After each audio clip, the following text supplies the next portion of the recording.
Driver ಅಣ್ಣ ಗಾಡಿ ನಿಲ್ಸೋಣ ಯಾಕೋ ಗಾಡಿ ನಿಲ್ಸ್ತೆ? ಓಡ್ಬಾ ಅಣ್ಣ, ಡ್ರೈವರ್ ಅಣ್ಣ ಓಡ್ಬಾ.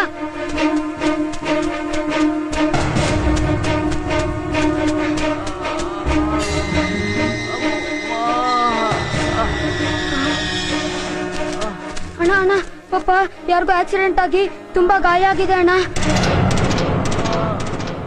ನಮ್ ಲಾರಿಲೆ ಅವ್ರನ್ನ ಆಸ್ಪತ್ರೆ ಕರ್ಕೊಂಡು ಹೋಗೋಣ ಅಣ್ಣ. ನಾವ್ ಓಡಾಡೋ ಬೀದಿಯಲ್ಲಿ ದಿನ ಇಂತ ಸಾವಿರಾರು ಕೇಸ್ ಸಿಗ್ತವೆ. ಅವ್ರನ್ನೆಲ್ಲ ಹಾಸ್ಪಿಟಲ್ ಸೇರ್ಸ್ತಾ ಕೂತ್ಕೊಂಡ್ರೆ ನಮ್ ಹೊಟ್ಟೆಪಾಡು ನಡೆಯದಂಗೆ ಇನ್ನ 3 ಟ್ರಿಪ್ ಮಾಡ್ಬೇಕು. ಸುಮ್ನೆ ಮುಚ್ಕೊಂಡ್ ಬಾರಲ್ಲ.